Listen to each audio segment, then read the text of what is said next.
Hi friends, அண்ணா சீரியலில் இன்றைக்கான episode ப்ரோமோவில் என்ன நடக்க போகுதுன்னா, பாண்டியம்மான்னு தெரியாமல் எல்லாருமே அவங்கள போட்டு அடி அடின்னு அடிச்சிடுறாங்க.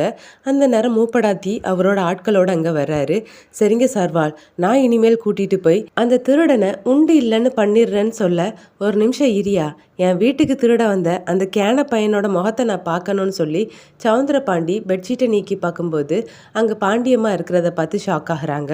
ஐயோ அக்கா, நீன்னு தெரியாமல் நானும் ஒன்று 4 அடி சேர்த்து அடிச்சிட்டேனேன்னு சவுந்தர பாண்டி வருத்தப்பட்டுட்டே பாண்டியம்மாவை கூட்டிகிட்டு போகிறாங்க. சரிங்க சர்வால், நாங்கள் கிளம்புறோன்னு சொல்லிட்டு மூப்படாத்தி கிளம்புறாரு.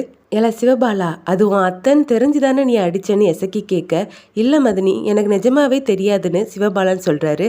ஆனால் நான் தெரிஞ்சுதான் அடித்தேன். அந்த கிளவி என்ன பேச்சு பேசிச்சுது, அதான் அதோட வாயில் வாழைப்பழத்தை கொடுத்து அது சத்தம் போடாமல் நான் வச்சுட்டேன்னு எசக்கி சொல்கிறாங்க.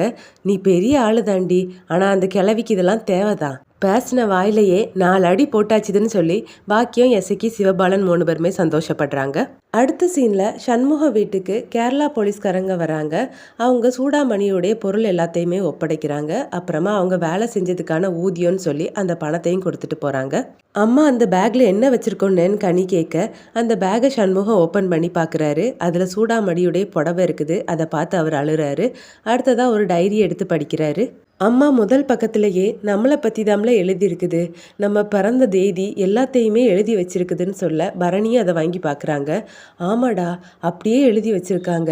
இதில் நாளைக்கு எசக்கிக்கு பிறந்த நாளும் வேறன்னு சொல்ல அப்புறம்தான் எல்லாருக்கும் எசக்கியுடைய பிறந்த நாளே ஞாபகத்துக்கு வருது.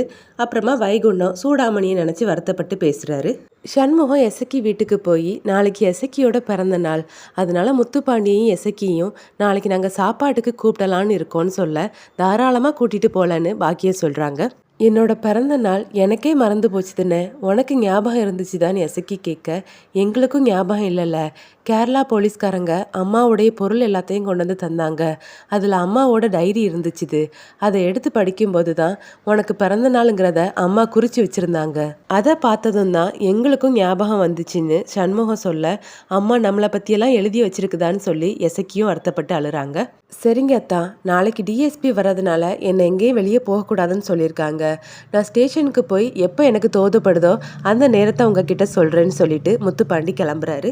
பாக்கியம் முத்துப்பாண்டி கிட்ட, எல நாளைக்கு எசக்கியோட பிறந்த நாள், சண்முகம் சொன்னது உன் காதில் விழுந்துச்சுலன்னு கேட்க, ஆமாம், அதுக்கு இப்போ என்னம்மான்னு முத்துப்பாண்டி கேட்குறாரு.